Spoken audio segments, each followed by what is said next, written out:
마태복음 12장 28절 말씀 함께 찾아 읽겠습니다. 신약 19쪽쯤에 있습니다. 마태복음 12장 28절입니다. 같이 읽습니다.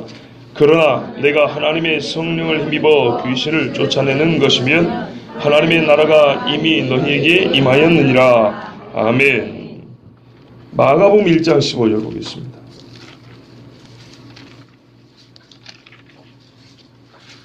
마가복음 1장 15절 신약 53쪽쯤 있죠. 함께 읽겠습니다. 이르시되 때가 찼고 하나님의 나라가 가까이 왔으니 회개하고 복음을 믿으라 하시더라. 아멘. 저 뒤에 누가복음 21장 31절입니다. 사실은 거의 한 성경 안에서 다 찾을 수 있는데 일부러 세 성경으로 나눠봤습니다. 21장 31절입니다. 누가복음. 같이 읽겠습니다. 시작. 이와 같이 너희가 이런 일이 일어나는 것을 보거든 하나님의 나라가 가까이 온 줄을 알라. 아멘. 하나님 아버지, 오늘 주일입니다. 주의 구원하신 은혜를 따라 나와서 예배하게 되었고 우리 하나님이 주신 말씀을 듣습니다. 거룩하신 아버지 하나님, 우리가 주님 앞에 거리낌이 없게 하여 주시고 우리의 마음에 막힌 것도 가린 것도 없게 하여 주시고 깨끗하게 하여 주시며 여호와의 말씀이 진짜 생명인 줄 알고 듣는 시간이 되게 하여 주시옵소서. 하나님 앞에 나와서는 정직해도 됩니다. 숨길 것도 없고 연기할 것도 없고 있는 그대로 드러내면 되고 거꾸로 주님이 주신 것도 있는 그대로 받으면 됩니다. 주님과 마치 협상을 한 듯이 앉아있지 않게 하여 주시고 주님 앞에 내가 뭘 내놓고 뭘 받겠다는 식의 계산하는 생각 없게 하여 주시고 어린아이같이 겸손하고 순수하게 우리가 주님 앞에 서 있게 하옵소서. 주의 주신 말씀도 그렇게 듣겠어 우리 성령께서 함께 하여 주시옵소서. 예수 그리스도의 이름으로 기도합나이다. 아멘. 저는 여러분이 예수님을 잘 믿기를 원합니다. 예수님을 잘 믿으려면 예수님이 누군지를 정확히 알아야 되고 그분의 하신 일에 대하여 확고하고 흔들림 없는 신앙이 있어야 될 뿐만 아니라 바르게 알아야 합니다. 예수님이 무엇을 하셨는지, 하나님이 우리를 위하여 어떤 일을 하셨는지, 언제 하셨는지, 얼마만큼 하셨는지, 왜 하셨는지 바르게 알아야 합니다. 그래서 오늘 이 시간하고 오후 시간에는 정통인가 전통인가 라는 주제를 가지고 하나님 말씀 전하려고 합니다. 여러분, 정통이 뭘까요? 정통.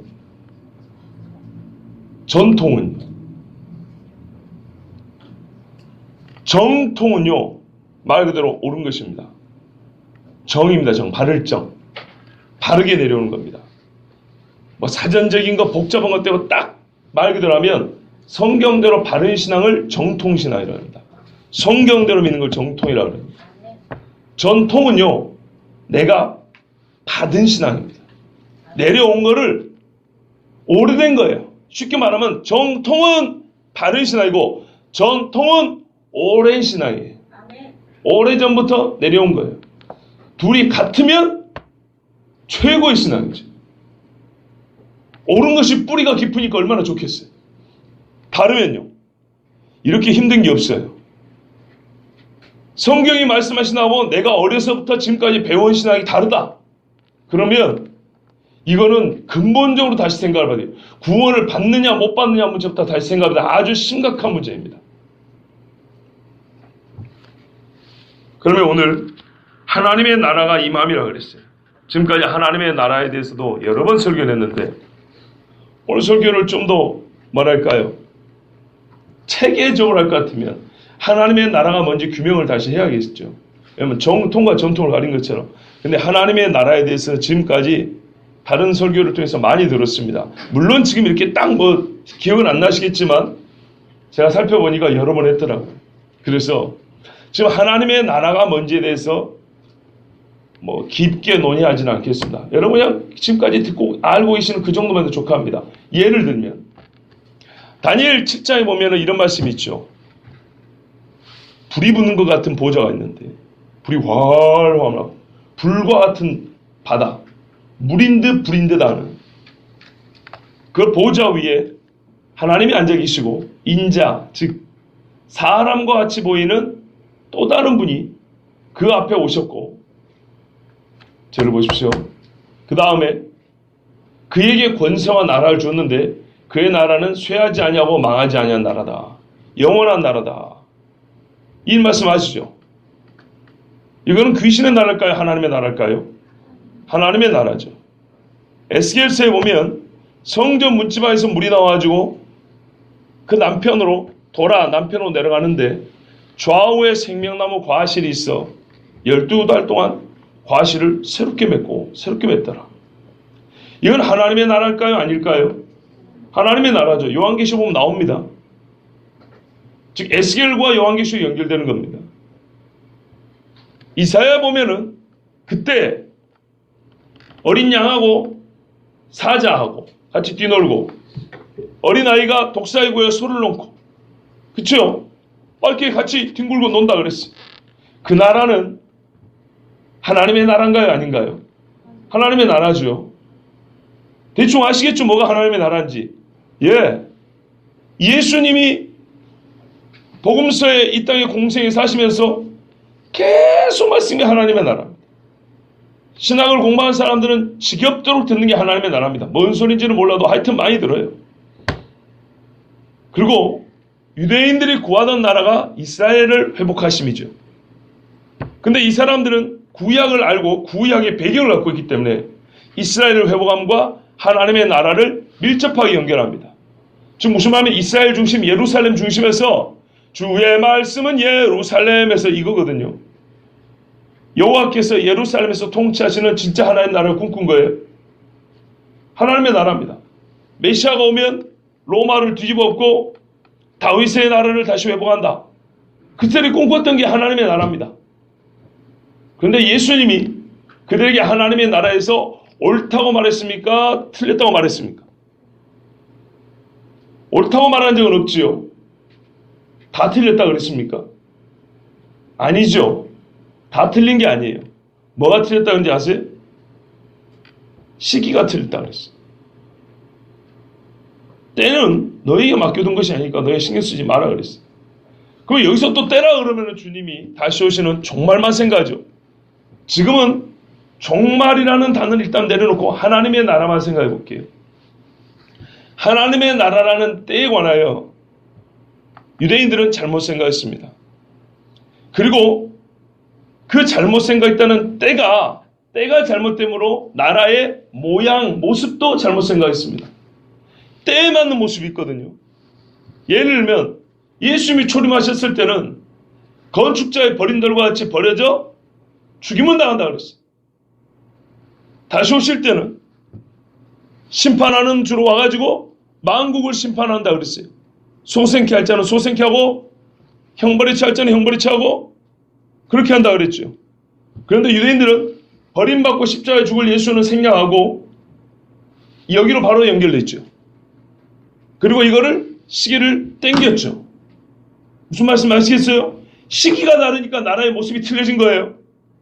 이 시기가 먼저 있어야 되는 걸 안다면 처음 오셨을 때는 왜냐하면 종합적으로 말하면 유대인들이 말하는 하나님의 나라는 이스라엘 나라의 회복과 함께하고 이스라엘 나라의 회복은 다윗의 자손, 다윗의 왕국이 회복되는 거기 때문에 즉 기름 부음 받은 다윗의 집안 메시아가 와서 회복한 나라는 하나님의 나라거든요. 한마디로 하면 메시아가 다스리는 하나님의 나라거든요. 메시아가 빠지거나 이스라엘이 빠지면 하나님의 나라가 아닙니다. 함께 가게 됐어요. 요한계시록 최종적으로 예루살렘이 있습니다. 예루살렘. 어느 나라 수도입니까? 이스라엘 수도입니다. 절대 무관하지 않아요. 그런데 하나님의 나라는 그러니까 메시아가 와서 통치하는 나라를 하나님의 나라라 그러는데 그걸 구체적으로 말하면 이스라엘에게는 과거의 다윗의 때와 같이 하나님께서 예루살렘에 임하여 전 세계를 예루살렘 중심으로 하여 다스리는 것 그걸 생각한 거예요. 틀린 건 아닌데 그 일을 하긴 하시는데 왜 구약에 그리 예언이 되어 있거든요. 어떻게 하신다 그랬다고요? 먼저 와서 십자가에 죽고 우리 죄의 문제를 먼저 해결한 다음에 그 다음에 와서 심판과 회복을 하신다 이렇게 되어 있다고요. 이게 메시아가 할 일입니다. 두 가지가. 이 두 가지가 메시아가 할 일이고 이 두 가지를 구약에서는 한 덩어리로 예언을 해놨습니다. 잘 보세요. 구약의 한 덩어리가 누구를 예언한 거라고요? 메시아. 그래서 그 메시아가 와서 통치할 하나님의 나라를 예언했다고요. 한 덩어리입니다. 그런데 처음에 메시아가 왔어요. 유대인들은 못 알아봤죠. 자, 우리 개신교인들은 알아봅니까? 못 알아봅니까? 지금 알아보죠. 근데 문제가 여기 있는 거예요. 알아는 보는데 이 메시아에 관한 예언이 메시아가 왔으니까 여기에 다 이루어집니까? 아니죠. 이 메시아에 관한 예언이 초림하셨을 때 메시아에게 이루어진 것이 들어있는가 하면 재림하셨을 때 메시아가 할 일도 같이 들어있단 말이에요. 그런데 어떤 이들 해석하기를, 저를 잘 보세요.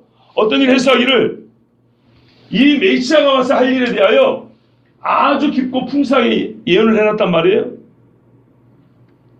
유대인들은 이거를 생략하고 요리 간다 그랬죠. 요즘에는 뭐가 문제라고요? 뒤에 오실 분을 생략해버리고 앞에다가 다 집어넣는다고요. 앞에다가. 예를 들면 메시아가 와서 통치하는 나라가 뭐예요? 어떤 하나님의 나라냐고요? 어린 아이와 사자가 뒹구는 거고, 어린 양과 사자가 뒹구는 거고, 어린 아이가 독사의 굴에 손을 넣는 거죠. 이루어졌습니까? 히브리서에 보면 아직 만물이 그 바라를 복종하지 않는다 그랬어요. 이루어지지 않았습니다. 생명수 강이 막 흘러 넘칩니까? 아니죠. 예수님이 사마리아 여인에게 나를 마시는 자는 목마르지 않는다 그랬어요. 그게 에스겔서의 완전한 성취인가요? 아닙니다. 아니에요. 왜? 에스겔 그 다음에는 생명 과일이 같이 붙어 있거든요. 예수님이 2000년 오실 때 생명수 과일이 어디 있어요? 무슨 말씀이냐면 메시아의 다스리는 나라에 대해서 예언이 다 돼 있는데, 예언이 돼 있는데요, 이게 메시아가 오시면 세울 나라예요. 근데 메시아가 일단 왔어요. 유대인들은 메시아가 와서 먼저 줄 걸 모르고 그 많은 것들이 한 번에 오면 다 이루어질 줄 알았는데 다시 오실 때 있을 거를 초림 때로 땡겨버렸고요. 근데 예수님이 초림 때 이것이 안 나타나니까 메시아가 아니라고 생각했고, 요즘 시대는 이 많은 것이 어떻게 해요? 초림 때 다 이루어졌다고 억지로 쑤셔놓기 바쁘고 다시 오시는 거는 잊어버려요. 뭐 이해하기 좀 어려워도 어쩔 수가 없습니다. 이제는 아침부터 너무 어렵게 하지 않으려고 지금 오늘은 쉽게 하려고 애를 쓰는데요. 무슨 말씀이냐면 이게 틀린 전통이라고요. 한 번만 더 말씀드릴게요. 한 번만 더. 구약에 하나님이 약속한 나라가 있어요. 메시아가 와서 다스리는 그 나라가 하나님이 약속한 그때, 그날, 바로 그 나라예요. 근데 여기는 누가 다스리냐면 말 그대로 하나님의 메시아가 와서 다스린다고요. 알겠죠? 메시아가 와서 다스려요. 그러면 그 나라의 다스림이 이만큼 아름답고 이렇게 큰데 유대인들이 기대하겠죠. 그쵸? 기대하는데 이 큰 것을 메시아가 오면 당장 이루어질 줄 알아요. 당장. 그래서 메시아가 왔어요. 메시아가 왔는데 그들이 당장 이루어질 걸 아는 것은 바로 그 끄트머리예요. 끄트머리. 끝에 것. 이 일이 순서였고 단계가 있을 거 아닙니까? 끝에 것. 독사굴에 손도 안 물고 온 세계가 평안하고 평화롭고 예루살렘에 몰려와서 이방인들을 다 예배하고 이걸 꿈꿨단 말이에요. 메시아 오면 분명히 그렇게 되어 있다 했거든요. 저를 보세요. 메시아 오면 할 일 중에 그게 끄트머리에 기록되어 있는데 이것만 붙은 거야. 이것만. 아시겠죠? 그걸 예수님이 왔는데 자기가 메시아라는 거예요. 자, 요거 해봐 했는데 이거 안 하고 오히려 어떻게 해요?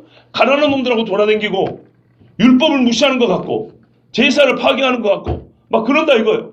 맞아요? 안 맞아요? 안 맞아요. 근데 성경에는 이 많은 메시아가 오면 다스릴 나라 중에 앞부분은 뭐라고 되어 있냐면 앞부분은 뭐라고요? 분명히 먼저 죽어야 된다 그랬어요. 메시아가 먼저 죽고 살아나야 이 뒤에 것도 가능하다 그랬어요. 근데 유대인들은 자기 전통에는 정통이 아니라 자기 전통에는 메시아가 오면 이 뒤에 거를 지금 즉시 해야 되는 거예요. 즉시. 했어요? 안 했어요? 안 했거든요. 그러니까 아직도 메시아가 안 왔다잖아요. 적어도 양심적이에요. 일관성이 있잖아요. 왜? 아직 독사굴에 손 넣으면 물거든요. 자, 그러면 개신교인들 어떻게 하냐? 요즘 예수 믿는 사람들 메시아 오면 이거 다 해요.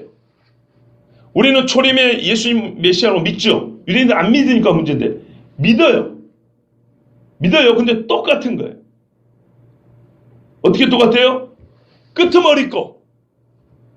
주님이 다시 오신다는데 다시 오는 거 잊어버리고 초림 예수가 왔을 때 죽은 것뿐만 아니라 온 땅을 어떻게 해요? 회복하고 병든 자를 다 치료하고 가난한 자를 자유롭게 하고 세상에 평화를 주고 하나님이 통치하고 아시겠죠?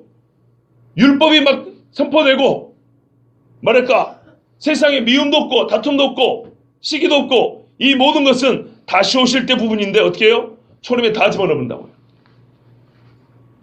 어떤 차이가 있는지 아시겠어요? 그들이나 우리나 하나님 나라 설명 중에 끄트머리만 좋아해요. 끄트머리만 좋아해서 2000년 전에 유대인들은 예수님이 그래서 메시아가 아니라 그랬어요. 앞부분을 무시하고 이거 못하니까 메시아 아니라 그랬어요. 오늘날 우리는요. 앞부분 예수님 하신 거 인정해요. 인정하는데 요거는 다시 오실 때 부분이거든요. 근데 요거 무시하고 죽고 살고 뿐만 아니라 세상을 완전히 회복한 것까지 초림 때 예수님에 몰아붙여가지고 어떻게 해요? 예수님이 2000년에 오셨을 때 봐, 눈 떴잖아. 문둥병도 고쳐졌잖아. 그 말씀도 다 회복이 된 것이지. 상당히 억지스럽습니다. 왜? 지금도 여전히 죽잖아요. 지금도 여전히 전쟁이 있고 지금도 여전히 괴롭죠. 평화로운 나라 아닙니다. 이거 다 성경이 아니고 우리의 신학, 우리 전통입니다. 유대인들이 예수님 왔을 때 못 알아본 것처럼 지금도 까막눈인 건 똑같습니다. 왜? 하나님의 나라를 뭐라 그러냐면 여러분 시편 118편을 뭐라 그랬다고요? 앞뒤로 바로 연결되어 있다고요. 건축자의 버린 돌처럼 버림을 받아야 하리라. 그 다음에 호산나 다윗의 자손이 이렇게 되어 있다고요. 근데 유대인들이 예루살렘 올라갈 때 호산나 다윗의 자손이 하고 뒤에 거를 노래를 부르니까 예수님이 그게 나에 대한 노래를 맞는데 그래서 부정하는데 뭐라고요? 나중에 다시 예루살렘을 나가면서 호산나 다윗의 자손이여 주의 이름으로 오시니 할 때까지 나를 보지 못하리라 그랬다고요. 나에게 들려져야 할 노래를 맞는데 때가 맞아요? 안 맞아요? 안 맞다고요. 왜? 건축자의 버린 돌이라는 걸 왜 바로 앞자리인 걸 안 믿냐 이 말이에요. 지금은 죽으러 왔다는 얘기입니다. 이 두 가지가 순서가 있고 이게 다 합하여 메시아를 얘기하는 겁니다. 이게 왜 중요한가? 우리가 하나님 나라가 임하는 것에 대하여 이해할 때 큰 오해가 이렇게 정통이 아니라 우리의 전통에 따를 때 유대인들과 똑같은 오류를 범하기 때문입니다. 하나님의 나라가 지금 임했습니까? 임하지 않았습니까? 한번 말씀해 보십시오. 임했습니까? 임하지 않았습니까? 아니 아까 말씀을 읽었잖아요. 제가 오늘 오전에는 좀 원론적인 이야기고 오후에는 좀 실천적인 이야기입니다. 요즘에 시간이 지나면서 다시 한번 깨닫고 다시 한번 확인되는 게 예수 처음 믿을 때 잘 믿어야 되겠구나. 좀 확실히 좀 알고 믿어야 되겠구나. 계속 그 마음에 저한테 확인을 시켜주는 일들이 반복이 되는데요. 그래서 여러분한테 좀 강하게 그렇습니다. 한번 강하게 하면 여러분 막 얼굴이 힘들은 얼굴을 보면은 부드럽게 해야지. 또 그냥 가볍게 대충 해야지. 대충이라기보다는 그냥 좀 짧게 쉽게 해야지. 그러면서도 그래서 죽으면요. 자 그렇게 대충 믿고 믿는 건지 마는 건지 그렇게 수십 년 살다가 죽으면요. 안 되겠다. 다시 한번 1시간을 예배를 하고 1시간을 설교를 해도 좀 송곳이 꽂히듯이 그렇게 좀 해야겠다는 자꾸 이런 막 갈등이 생깁니다. 제발 여러분 설교 한번 듣고 나면요. 애를 쓰고 좀 말씀대로 믿으시고 좀 살아보십시오. 자, 물어봅니다. 하나님의 나라 임했습니까? 임하지 않았습니까? 임하였어요. 증거는요. 오늘 마태복음 12장 28절에 그러나 내가 하나님의 성령 힘입어 귀신을 쫓아내는 것이면 하나님의 나라가 이미 너희에게 임하였느니라. 아멘. 임하였지요. 분명히 임하였지요. 아니 아까 읽은 성경을 보고도 자신이 없어가지고 그러니까 자기 전통을 따른다는 얘기예요. 지금 세 군데나 읽었는데 정통대로 하면 성경을 읽으시면 돼요. 아까 읽은 성경에 나와 있습니다. 이러면 될 건데 뭐였지? 이거 막 고민하고 있단 말이에요. 다 전통을 자기 생각으로 하려고 그래요. 예수께서 하나님의 성령 힘이고 귀신을 쫓아낸 것이면 하나님의 나라 이미 너희에게만 있느니라. 자, 미리 말씀드립니다. 하나님의 나라를 언급하는 예수님의 설교 중에는 항상 예수님 자신이 주인공으로 나와 있습니다. 항상. 그래서 메시아 중심의 하나님의 나라라고 말하는 거예요. 근데요, 마가복음 1장 15절 아까 읽을 때 뭐라면 이르시되 때가 찼고 뭔가 약속한 기한이 됐다는 얘기죠. 하나님의 나라가 가까이 왔으니 회개하고 복음을 믿으라 하시더라고요. 하나님의 나라가 임하였습니까? 아니면 가까이 왔습니까? 가까이 왔죠. 안 왔네요. 누가복음에는 뭐라 그래요? 이런 일이 일어나는 걸 보면은 하나님의 나라가 가까이 온 줄 알라 그랬죠. 그쵸? 왔어요? 안 왔어요? 안 왔죠. 뭐 온 겁니까? 안 온 겁니까? 만약에 말 좋아하는 신학자들처럼 예수님은 하나님의 나라 이미 임하였다 그러고 바울은 가까이 왔다 그랬으면 바울 신학이니 예수 신학이니 난리를 쳤겠지만 같은 예수님이 이렇게 다르게 말씀했어요. 온 겁니까? 안 온 겁니까?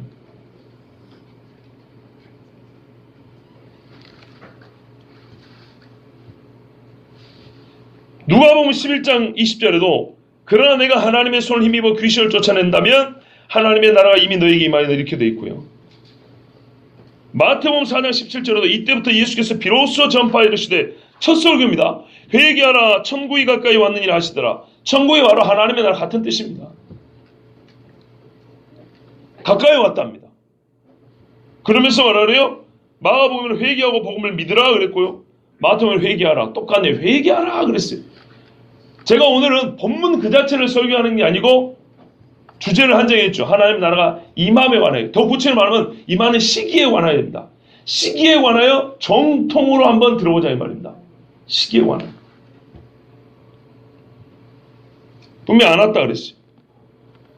마가복음 9장 1절에는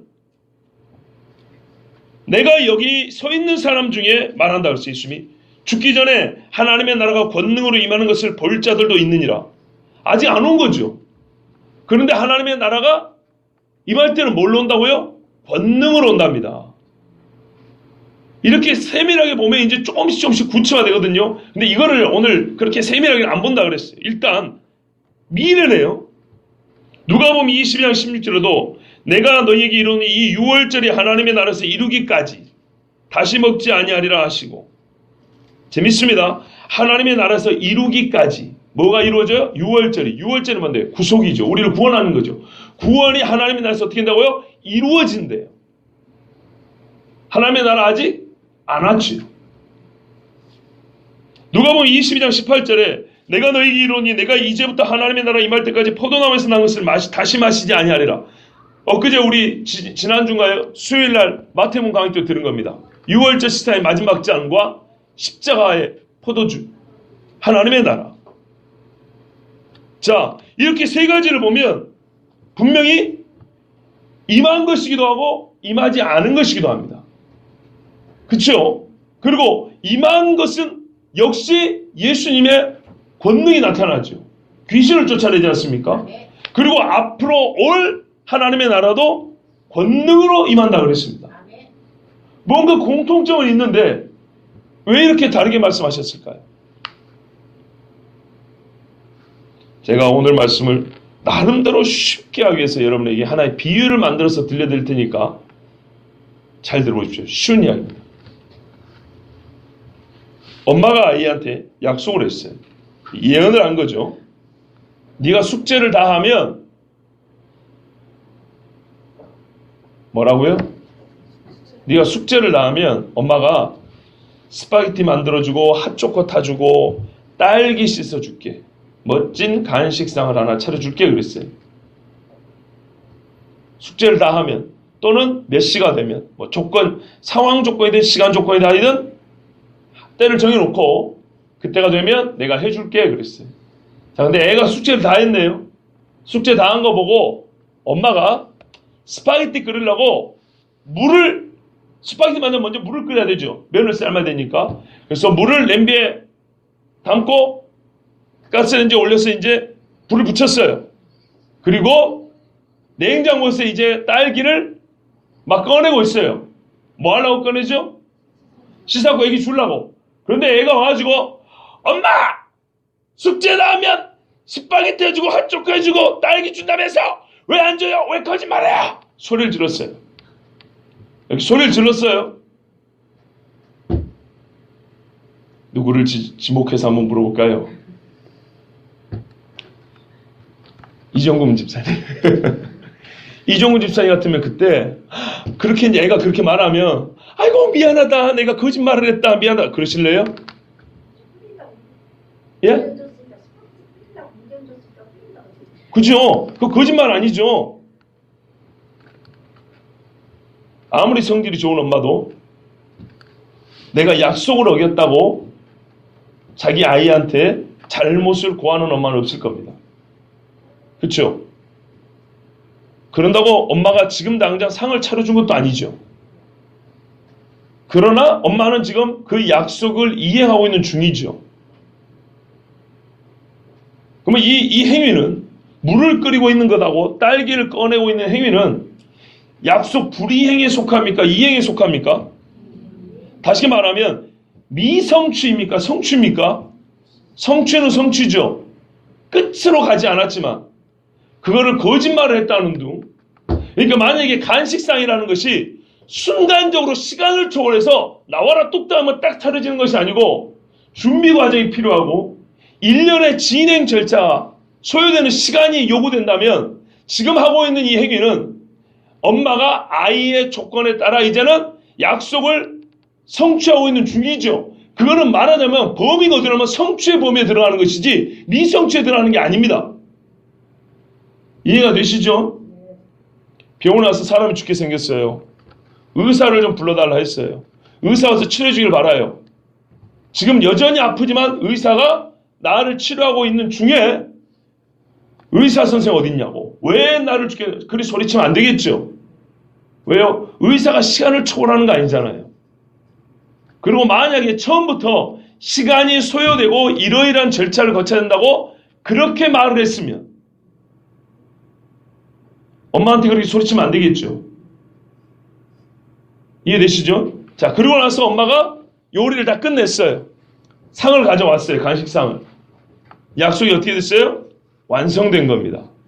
무슨 말이냐면 우리가 예언과 성취라는 구조를 가지고 성경을 보는데요. 하나 부족한 게 있어요. 이러니까 아까 같이 하나님의 나라가 유대인과 우리의 이 잘못된 전통이 나오는 거예요. 예언, 성취, 완성이라고 그럽니다. 완성. 여러분 하나 물어볼게요. 구원 받았습니까? 구원 받은 것이 반쪽짜리 구원 받은 건 아니죠. 완전히 받은 거죠. 완전히 받았는데 지금 천국에 있습니까? 땅에 있습니까? 땅에 있죠. 잘 생각해 보세요. 우리가 천국에 있지 않고 땅에 있기 때문에 구원을 완전히 다 받았다. 구원을 완성했다 말하기는 어렵죠. 그러면 땅에 있는 동안에는 반쪽짜리 구원이고 하늘나라에 뭐 온 놈이냐? 아니고요. 온 것으로 받았는데 지금 땅에 있는 중이에요. 무슨 차이인지 아시겠어요? 성취란 말이 그런 뜻입니다. 우리에게 구원이 성취된 거예요. 내가 안 구원받은 자에서 구원받은 자로 넘어갔다고요. 갈까 말까 아니고 구원받은 자로 넘어갔어요. 완전히. 그런데 구원이 주어져서 나는 구원받은 자라고 내 명찰을 그렇게 붙일 수 있어요. 구원받은 자인 것은 확실한데 예수 믿으면 구원받는다는 건 성취됐는데 확실한데 그 누림에 있어서 아직 다 이루어진 건 아니죠. 그래서 이거를 미완성이라고 합니다. 아까 그 스파게티 이야기 했는데 바로 그런 말입니다. 봐보세요. 엄마가 아무것도 안 하고 있어요. 애기한테 뭐 해주지 않는 하려고 아무것도 안 하고 있어요. 지금 그냥 말만 했어요. 그리고 때가 되니까 이제 그 약속을 이행하려고 시작을 했어요. 시작했죠? 그런데 이게 시간하고 무관하게 시작하면 결과가 바로 나오는 게 아니에요. 일련의 과정 자체가 약속을 지키는 거예요. 아시겠죠? 예, 의사가 치료하는 일련의 과정이 있을 거 아닙니까? 우리 밖에 가서 달리기 하자 했어요. 달리기. 첫 발을 뛰는 것도 달리기고 마지막에 골인하면 달리기가 마친 거예요. 그죠? 첫 발이나 마지막 발이나 다 달리기란 말이에요. 상을 차려주지 않았지만 엄마가 상을 차리는 행동 자체가 상차림이지 상차림 아닌 행동이 아니라고. 엄마가 지금 다른 일 하고 있는 게 아니라고요. 상차림의 행동을 하고 있는 것이지. 이해되시죠? 그래서 임한 거고 아직 임하지 않은 거예요. 예수 그리스도가 메시아잖아요. 메시아가 왔어요. 그렇죠? 메시아가 와서 이 일을 시작하면서 약속은 성취된 거예요. 그런데 그것이 성경에 처음부터 말하면 이 약속은 이러이러한 과정이 필요하다고 그랬어요. 약속 밖의 행동이 아니에요. 예수님이 하시는 바로 그 약속에 맞는 행동이에요. 다른 행동은 그게 아니라니까요. 비메시아로 사는 게 아니라니까요. 메시아로 산 거라니까요. 메시아로 말하고 메시아로 행동하고. 예수님의 전생에는 전부 다 메시아로서의 삶이었어요. 그런데 그게 삶이라고 한 것처럼 시간과 과정이 필요하다고요. 그리고 이 과정을 다 마치면 그때 이 메시아가 주겠다는 구원, 그 하나님의 나라는 완성이 되는 거란 말이죠. 그걸 어떻게 하냐면 처음 오실 때하고 다시 오실 때라 그런 거예요. 자, 스파게티 물을 안 쳤어요. 처음 오셨다고요. 십자가에 달려 죽으셨다고요. 딸기까지 다 씻고 핫초까지 타가지고 상을 하나 차려놨어요. 먹어라. 같이 먹자. 이제 3차 같이 먹어요. 재리 마셔가지고 자기 자녀들을 하나님의 새하늘과 새 땅에 모여들게 한단 말이죠. 이해되시죠? 이 전체가 메시아의 하실 일이라고 구약에 예언이 되어 있단 말입니다. 그리고 이게 지금 예수님이 어떻게 해요? 처음 오셨을 때는 앞부분에 시작했다고요. 그리고 죽으시고 부활하시고 승천하시고 다시 오셔서 일을 하신다 이렇게 되어 있다고요. 이 일련의 이 시간 관계인데 이것을 구약에 이렇게 다 예언을 해놨단 말이에요. 근데 이거를 여기다가 다 집어넣든지 이쪽으로 다 집어넣든지 이걸 이렇게 꼽히든지 이거는 전부 다 사람의 전통이지 우리 하나님의 정통이 아니라 이런 말입니다. 자, 말씀을 통해서 조금만 더 근거를 한번 찾아볼게요. 아까 마태복음 12장 28절에 내가 하나님의 성령 힘입어 귀신을 쫓아내는 것이면 하나님의 나라가 이미 너희에게 임하였느니라 그랬어요. 좀 불교하게 들릴지 모르지만 이게 하나님의 나라의 다라면 나 그냥 예수 안 믿을래요.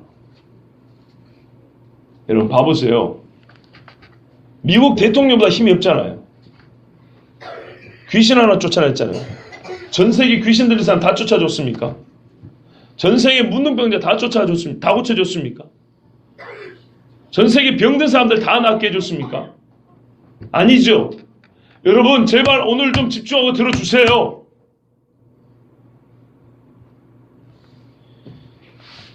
하나님의 성령으로 귀신을 쫓아내는 것이 하나님의 나라가 임했다고 했다면 나는 그런 하나님의 나라 안 믿는다니까요. 로마 황제보다 힘이 없잖아요. 아닌 것 같죠? 예수님이 이때에서 귀신 몇 명이나 쫓아줬냐고요. 다르게 한번 예를 들어볼까요?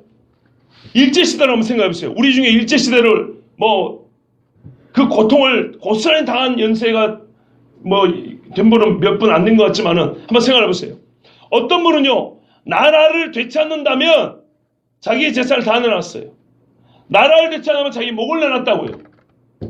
유대인들에게 지금 문둥병을 안 고쳐줘도 유대가 독립이 되고 로마를 지배할 수 있도록 해준다면 너 문둥병을 고쳐줄까? 유대를 독립시켜줄까? 할 때 유대를 독립시켜 주십시오 할 사람이 있을까요? 없을까요? 있겠죠? 무슨 말씀인지 알겠어요? 정치적인 독립, 유대인들이 바라는 진짜 정치적인 독립 메시아상보다 이거는 약하고 작게 그지없는 일이에요. 5,000명 그거 오병이로 떡 먹이고 떡 몇 조각이 고기 몇 조각을 먹여준 것보다 차라리 우리가 로마의 속국에서 벗어나는 게 좋겠습니다라고 말하는 사람이 얼마나 많겠어요. 예수님이 그거 안 해줬다니까요. 이 땅에서 보지고 이만큼 보지고 이만큼. 홍 집사님 아직도 이해를 못 하시네. 여러분 다시 보세요. 예수님이 이 땅에 왔을 때 유대인들이 말하는 메시아 왕국은 뭐냐면요, 로마를 뒤집어주는 게 메시아 왕국이었어요. 로마를 뒤집어지면 유대 땅이 어떻게 돼요? 전반적으로 유대다워진다고 생각해요. 전반적으로. 알겠죠? 이방의 다스림을 하나님이 다스리는 나라 전반적으로. 그런데 예수님이 오셔서 하신 이야기는 좀 죄송하지만 찔끔찔끔 하신 일들이라고요. 병든 자 좀 몇 명 고쳐줬고 몇 명 배불러줬고 세 사람 죽은 사람 살려줬는데, 유대인들에게 만약에 비교를 해서 로마와 세상 지배에서 너희를 독립시켜주고 다윗의 혈통에서 왕을 세워주고 제사장이 정식으로 제사를 할 수 있도록 자유롭게 해주면, 오병이의 기적 그거 안 해줘도 좋냐 하면 유대인이 뭘 택할 것 같아요? 이거 안 해줬다 했죠. 유대인들 봐보세요. 예수 믿는 거 못마땅하잖아요. 메시아가 고작 그 정도야? 유대인들이 요구한 메시아상이 더 크단 말이에요. 근데 예수님 말하면 이것도 틀렸다 그랬다고요. 이거보다 더 큰 게 하나님 나라란 말이에요. 이것도 틀렸다고요. 그런데 예수님이 보여준 거는 유대인들이 말한 나라의 독립보다는 작은 일들을 하신 거란 말이에요. 이해가 되세요? 유대인들이 진짜 비교를 하면 이거 아무것도 아니라고요. 그렇게 안 믿은 거예요. 메시아가 고작 저거야? 나라를 돌이켜달라니 그 중에는 몇 사람 고쳐주고 이게 하나님의 나라라는 거야? 이해되세요? 유대인들이 생각하는 하나님의 나라 개념이 더 넓어요. 더 포괄적이라고요. 나라니까, 말 그대로 나라니까. 그런데 예수 말에 이것도 틀렸다 그랬어요. 진짜 하나님 나라 이거보다 크다는 얘기예요. 이렇게 크다는 거예요. 유대인들이 기대한 하나님 나라보다 더 작은 걸 보여주고도 하나님의 나라가 임하였다 그랬다고요. 그럼 뭐예요? 안 임한 건 아닌데 끝이 아니라는 얘기예요. 이제 시작됐다는 얘기지. 글쎄 임한 건 임한 거잖아요. 이게 하나님의 나라가 임하지 않고 일이 가능할까요? 불가능하죠. 아니, 무슨 말이야? 이해되시죠? 우리가 구원을 어떻게 해요? 반쪽짜리 받았어요? 온몸으로 받았거든요. 온몸으로 받았지만 미약하고 작은 데서부터 누룩과 같이 하나님의 나라는 자란다면서요. 그죠? 하나님의 나라에 분명히 과정과 단계를 갖춰 있잖아요. 천국을 뭘로 비유를 할까? 누르러 부풀었다는 거예요. 다 부푼 것만 하나님 나라는 게 아니고 부풀어가는 과정처럼 하나님의 나라가 어떻게 해요? 확장되어 간다는 얘기하고 있다고요. 나무 이야기도 마찬가지고. 그러나 그것이 하나님의 나라가 아닌 게 아니라고요. 하나님의 나라 맞다고요. 그래서 그를 말하자면 구분을 개념으로 가면 성취는 되었으나 완성된 게 아니라고. 완성은 자라간단 말이죠. 예수님이 하나님의 나라가 임한다, 앞으로 임한다 그 말은 완성된 모습을 얘기하는 겁니다. 주님이 다시 오실 때 완성된 모습. 아시겠죠? 자, 그거를 하나 또 성경 말씀을 예를 들어볼게요. 이사야 61장에 보면 주 여호와의 영이 내게 내리셨으니 이는 여호와께서 내게 기름을 부으사 가난한 자에게 아름다운 소식을 전하게 하려 하심이라. 나를 보내사 마음이 상한 자를 고치며 포로된 자에게 자유를, 갇힌 자에게 노임을 선포하며 여호와의 은혜의 해와 우리 하나님의 보복의 날을 선포하여 모든 슬픈 자를 위로하되, 이렇게 돼 있어요. 누가복음에 보면 예수님이 갈릴리 회당에 가가지고 성경을 펴서 읽죠. 이사야 요 말씀을 펴니다. 딱 여기를 펴서 읽습니다. 누가복음 4장 16절부터 21절까지 기록되어 있습니다. 예수께서 그 자난하신 곳 나사렛에 이르사 안식일에 늘 하시던 대로 회당에 들어가 성경을 읽으시려고 서심해 선지자 이사야의 글을 드리거늘 책을 펴서 이렇게 기록된 데를 찾으시니, 이사야 두루마리를 주니까 이사야 두루마리 중에 책이라고 했죠. 책 중에 일부러 61장을 찾은 거예요. 그러면서 읽었어요. 주의 성령이 내게 임하셨으니 이는 가난한 자에게 복음을 전하게 하시려고 내게 기름을 부으시고 나를 보내사 포로된 자에게 자유를, 눈먼 자에게 다시 보게 함을 전파하며 눌린 자를 자유롭게 하고 주의 은혜를 전파하게 하려 하심이라. 책을 덮어 그 맡은 자에게 주시고 앉으시니 회당에 있는 자들이 다 주목하여 보더라. 이제 뭐라고 설교한 거 들어보자는 거죠. 예수께서 그들에게 말씀하시되 이 글이 오늘 너희 귀에 응하였느니라 하시니, 응하였대요. 성취됐다는 얘기죠. 성취되었죠. 하나 물어볼게요. 예수님이 지금 눈먼 자를 고친 적이 있습니까? 없을 때입니다. 잘 보세요. 포로된 자를 자유롭게 한 적이 있습니까? 아직 없습니다. 병든 자를 막 펄쩍펄쩍 뛰게 하고 막 눈먼 자를 눈을 떠주고 했습니까? 아무것도 안 했습니다. 지금 안 한 상태예요. 왜? 사역 초창기니까, 제자들 없을 때니까. 그런데 뭐라고요? 응하였느니라. 아무것도 안 했는데 이게 응했대요. 무슨 말이에요? 내가 엄으로 시작됐다고요. 스파게티에 물을 얹은 것은 스파게티를 끓여서 물을 얹는 것이고 이것이 바로 스파게티를 만드는 필수 과정이에요. 여기서부터 시작이에요. 내가 라면 끓여 얹은 게 아니란 말이에요. 뜨거운 걸로 애기 화상이 필요한 게 아니란 말이에요. 무슨 말 이해되시죠? 그러니까 임한 거라고요. 예수님 보여요. 의하였다잖아요. 지금까지 눈먼자 한 명도 안 고쳐놓고 자기가 와서 내가 지금부터 사역을 시작해. 그 성경 더 편 다음에 한다는 소리가 이미 응하였다잖아요. 내가 공생을 시작한 것부터 뭐예요? 하나님의 나라가 시작된 거예요. 다른 거 하는 거 아니에요. 이제부터는. 이 말씀하는 거 성취한 거예요. 그러나 어떻게 해요? 완성이 아니에요. 그래서 온다는 거예요. 여기서 시작해서 육체는 떠났지만 육체로 오시고 그 육체가 다시 오실 때 이 전체적인 기간 안에 하나님의 나라는 완성되는 거예요. 또 하나 볼까요?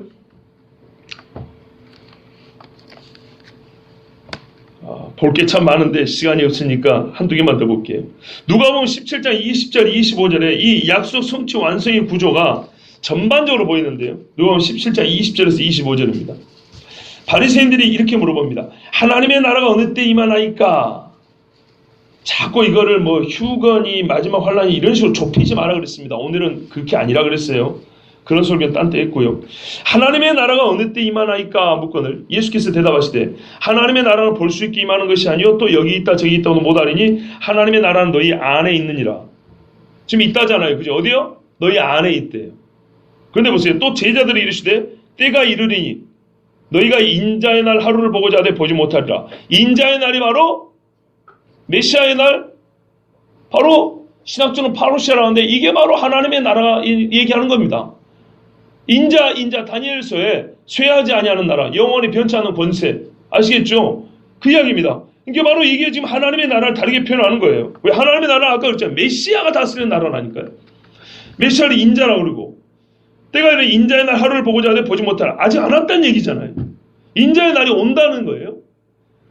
사람이 너희에게 말하되 보라 저기 있다 보라 여기 있다 하리라. 인자의 날 메시아가 오는 그 하나님의 나라 진짜 임할 때 그런다는 거예요. 그러나 너희는 가지도 말고 따르지도 말라. 번개가 하늘 이쪽에서 번쩍이어 하늘 저쪽까지 빛이같이 인자도 자기 날에 그러하리라. 나중 이야기죠. 인자 자기 날. 예수님이 자기 나라 그랬죠. 예수님 자기 날. 자기가 다스리는 진짜 하나님의 나라 임할 때에 그렇게 임한대요. 그런데 보세요. 25절에 그러나 가운데에요. 보세요. 이미 너희 안에 임하였느니라. 내가 여기 있으니까 네가 이렇게 쉽게 말하면 네가 지금 믿으면 하나님의 나라에 임한 거라 이 말이에요. 그런데 어떻게 해요? 인자가 번개와 번쩍인 것처럼 나중에 다시 올 거다. 그때 이렇게 주의하라고 말했잖아요. 이렇게 말했죠. 그리고 중간에 뭔 이야기예요? 그러나 먼저 인자가 메시아 나 예수가 먼저 많은 고난을 받으며 이 세대에게 지금 바로 이 세대에 뭐고 버림받아야 할지니라. 맞죠? 세 가지가 다 들어있죠. 또 누가복음 24장 그 다음에 좀 내려가면 24장에 보시면 예수님이 부활한 다음에 제자들에게 말씀하죠. 25절 보십시오. 이르시되 미련하고 선지자들이 말한 모든 것을 마음에 더디 믿는 자들이여. 자 여기서 혹시 밑줄 끌 수 있으면 한번 꺼보십시오. 선지자들이 말한 모든 것. 선지자들이 말한 모든 것을 밑줄 꺼보십시오. 이걸 더디 믿는다고 예수님이 책망하죠.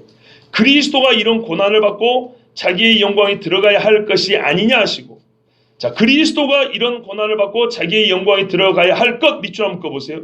이게 선지자들이 말한 모든 거예요. 이에 모세와 모든 선지자의 글로 시작하여 모든 성경에 쓴 바 자기에 관한 것을 자세히 설명하시니라. 모세와 모든 선지자의 글로 시작하여 모든 성경에 쓴 바 자기에 관한 것 밑줄 한번 꺼보세요. 같은 것이죠. 또 이르시되 이제 44절입니다. 44절 보세요. 내가 너희와 함께 있을 때 너희에게 말한 바 곧 모세의 율법과 선지자의 글과 시편에 나를 가리켜 기록된 모든 것이 이루어져야 하리란 말이 이것이라. 자 너희와 함께 있을 때 너희에게 말한 바 곧 모세의 율법과 선지자의 글과 시편에 나를 가리켜 기록된 모든 것 밑줄 한번 꺼보세요. 이게 선지자들이 말한 모든 것이고 이게 그리스도가 고난을 받고 자기 영광에 들어간다는 얘기입니다. 근데 이것이 구약에 기록된 다하고 그것이 바로 이것이라 그랬어요. 예수님 자기를 가리켜 말하잖아요. 그렇죠? 근데 자기를 가리키면 뭐가 들어있어요? 영광에 들어갈까지 들어있죠. 아까 25절에 나와 있잖아요. 6절.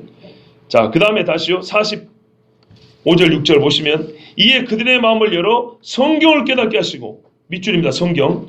이 성경이 바로 뭐예요? 선지자들이 말한 모든 것, 모세 율법과 선지자의 것, 시편의 나를 가르쳐 기록된 모든 것, 이게 성경이죠. 깨닫게 하시고 또 이같이 이르시되 이같이 바로 이 성경, 모세 선지자 시편 된 그 성경대로 이같이 밑줄입니다. 그리스도가 고난을 받고 제3일에 죽은 자 가운데서 살아날 것과 또 그의 이름으로 죄성을 받게 하는 회개가 예루살렘에서 시작하여 모든 족속이 전파될 것, 여기까지 밑줄입니다. 이것이 어디에 기록되어 있어요? 보세요. 기록되었으니 성경, 구약, 모세의 글, 선지자, 시편, 이게 다 구약 성경이죠. 근데 이게 예수님에 관한 기록인데 보세요. 예수님이 이 땅에 계실 때, 초림하셨을 때 그의 이름으로 죄사함을 받게 하는 회개가 예루살렘에서 시작하여 모든 족속에 전파될 것 성취됐습니까? 안 됐습니까? 이건 안 됐습니다. 이건 성령이 오시고 된 일입니다. 즉 사도행전 이야기입니다. 이게 구약에 기록되어 있잖아요. 구약이 어떻게 해요? 메시아에 관해서 하나님의 나라에서 기록되는데 그 하나님의 나라는 처음 육신을 입고 올 때 다 되는 것이 아니고 다시 그 육체에 부활한 육체로 오시기까지 그 전체적인 이야기가 다 기록되어 있다는 얘기예요. 그러니까 이거를 초림대로 그냥 막 밀어붙이면 돼요? 안 돼요? 안 되는 거예요. 너희는 이 모든 일의 증인이라. 볼지어다 내가 내 아버지께서 약속하신 것을 너에게 보내리니 내 아버지께서 약속하신 것을 너에게 보내리니 이거는 나중 이야기죠. 너희는 위로부터 능력을 입혀올 때까지 능력을 입혀올 나중 이야기죠. 갈릴리에서 가르친 다음에 왜 이 성 예루살렘에 머물라 그래요? 이게 구약의 성취거든요. 주의 말씀이 예루살렘에서부터 구원은 예루살렘부터 메시아는 예루살렘에서 다스리시고 그래서 다시 예루살렘을 가라 합니다.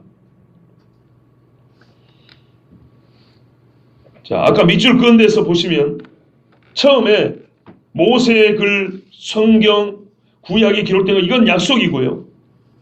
그렇죠? 약속이고 그 다음에 그리스도가 고난을 받고 제3일에 죽은 자 가운데 살아날 것 이거는 지금 곧 그러니까 초림 때 예수님이 계실 때 했던 성취죠. 그러나 이 일로 말미암아 하나님이 뜻하고 했던 하나님의 나라 완성은 안 됐죠. 이 완성을 하는 길에 뭐가 있어요? 그의 이름으로 죄사함을 받게 하는 회개가 예루살렘부터 모든 족속에 전파되고 성령이 임하여 너희가 이 일에 증인이 되고 이거는 그 완성을 하는 길목에 있는 것들이죠. 자, 이렇게 성경이 이렇게 나눠서 하나님의 나라를 설명하고 있다 이 말입니다. 그러니까 임하였고 임할 것이고 여러분 유대인의 전통은 성경에 근거합니다. 근데 예수님이 유대인의 전통을 대부분 책망하셨고 비판하셨습니다. 그러므로 유대인들의 전통이라는 것은 성경을 참고해서 자기들의 뜻을 세운 것이지 성경을 따른 것이 아닙니다. 근데 이런 책망의 핵심 주제는 하나님 나라였습니다. 구체적으로 말하면 메시아가 다스릴 하나님의 나라입니다. 유대인들은 메시아가 오심으로 도래할 하나님의 나라를 어떤 나라로 생각했는가? 언제 그 나라가 임할 것으로 생각했는가? 저는 아까도 말씀드렸지만 지금 재림의 시기와 때 몇 날 며칠 나온다 그런 말 하는 게 아니에요.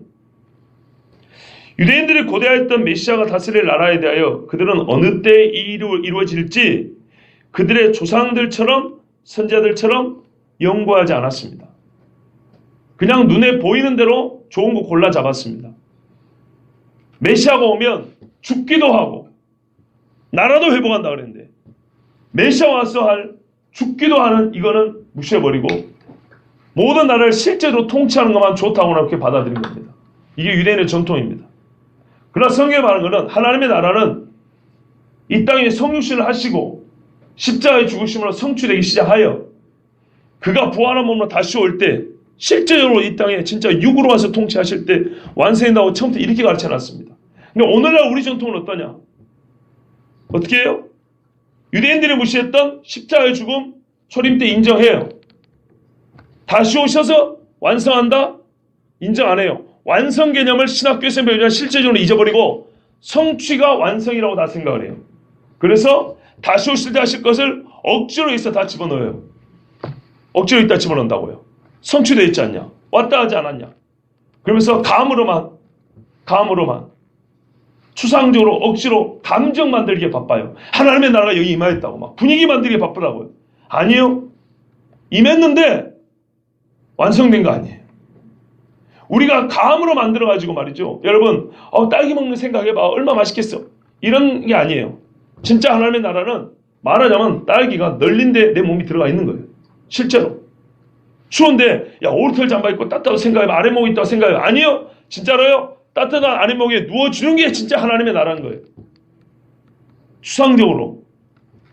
구약의 하나님의 나라는 메시아 때 다 이루어진다고 했기 때문에 초림의 메시아가 왔으니까 일단 왔으니까 다 집어넣지 마시라고요.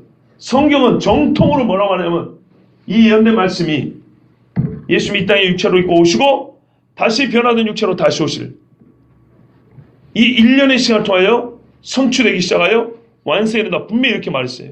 그런데 유대인들이나 지금 우리 신앙인들이나 뭔가 하여튼 삐뚤어요. 억지스러워요. 이 사람의 전통을 따르는 거예요. 제대로 말을 할 수 있어야 됩니다. 하나님의 나라, 예, 성취되었어요. 우리가 구원 얻은 게 이게 성취예요. 우리 반쪽짜리 구원 얻는 거 아니잖아요. 하나님이 다스리지 않는데 어떻게 내가 악한 마귀에서 자유를 얻고 죄 용서를 받습니까? 100% 성취됐죠. 그런데요, 100% 내가 구원 받은 건 확실한데 구원의 완전한 누림, 그거는 주님이 다시 오실 때 이루어지는 겁니다. 그래서 우리 주님 말씀하시잖아요.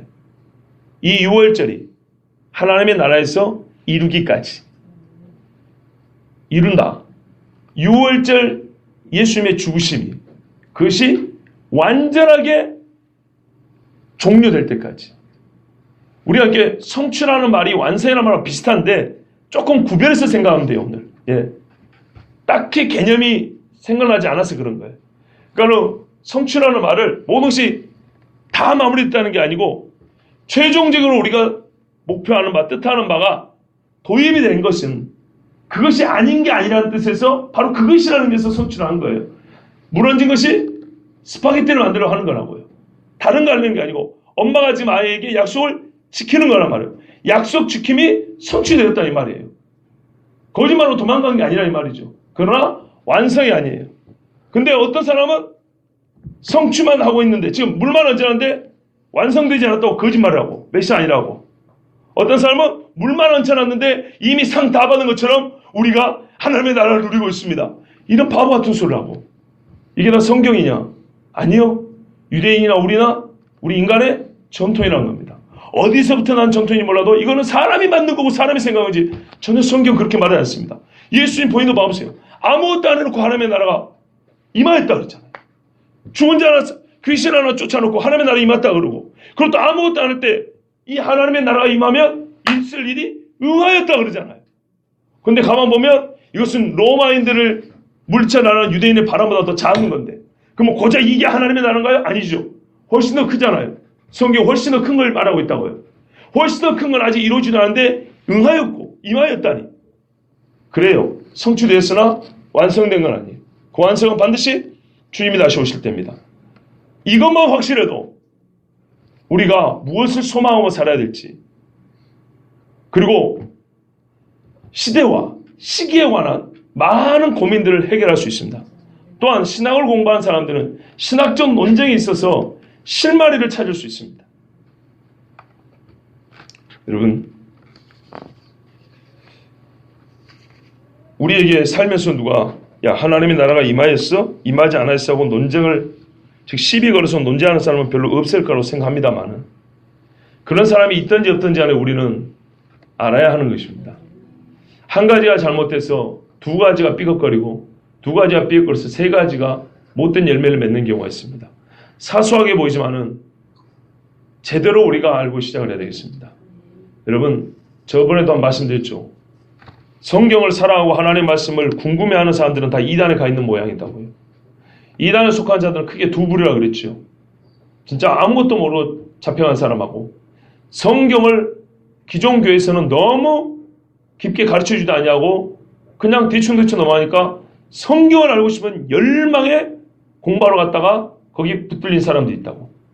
거꾸로 말하면 성경에 별로 관심 없고 대충 한국 교회 전통에 따라 예배드리고자 하는 사람들이 기존 교회에 대부분 남아있는 거 아닌가. 불쾌하지만은 그게 어떻게 보면은 반증일 수도 있는 거예요. 실제로 우리가 이단만큼 그렇게 열심히 있나? 그렇지 않아요. 실제예요, 실제. 봐보세요. 그러니까 오늘 이런 말씀도 그게 우리 실제 삶에 무슨 삶에 유익이 있나? 무지하게 유익이 있어요. 유대인들이 예수님하고 싸우고 그들이 결국에는 예수님을 못 알아본 게 이것 때문이라니까요. 지금 당장 하늘에서 만나가 안 떨어지고 지금 당장 내 삶의 형편이 나아지지 않아도 하나님 말씀에는 여러분 관심을 가져야 합니다. 그 두고 유익이 됩니다. 너무 실용적으로 하나님의 말씀을 보지 마세요. 실용주의적으로. 주시는 대로 모든 성경을 다 볼 필요가 있고 모든 성경을 다 이해하며 다 믿어야 합니다. 그러고 나면 우리 삶에 매사가 균형 잡힐 거예요. 신앙생활이 믿음이 없는 것도 문제지만 불균형이어가지고 문제 생기는 경우가 너무 많아요. 불균형. 여러분 손이 없어서가 아니라 손이 한쪽이 짧으면 어떻게 살까요? 다리가 없어서가 아니라 다리 발가락 중에 하나만 발가락이 없다고 생각해 보세요. 제대로 걸 수 있겠습니까? 다리가 제대로 못 걸으면 어떻게 될까요? 온몸이 삐뚤어지죠. 한쪽이 무리가 가죠. 그렇게 된다 이 말입니다. 신앙생활이. 정말 여러분 이제는요. 예수요. 말을 좀 바꾸자고요. 쉽게 믿지 말고 좀 어렵게 믿으십시오. 예수를 쉽게 믿는다는 것이 말이죠. 쉽게 믿는 것이 대충 믿는 거거든요. 그러지 마시고 이제부터는 예수 좀 어렵게 믿으세요. 부지런히 살피고 좀 기도도 좀 애쓰고 하시고 좀 그렇게 믿어보세요. 지금까지 좀 대충 믿으셨으면 이제는 한인권 목사가 함께 신앙생활하는 동안에는 좀 어렵게 믿어보세요. 정말 힘들다. 한번 그렇게 한번 해보세요. 다른가 안 다른가. 그렇게 해서라도 좀 우리가 좀 균형 잡혀있고 하나님 앞에 하나님의 나라 그렇게 고대하는 하나님의 나라 바르게 찾을 수 있길 바랍니다. 기도하겠습니다.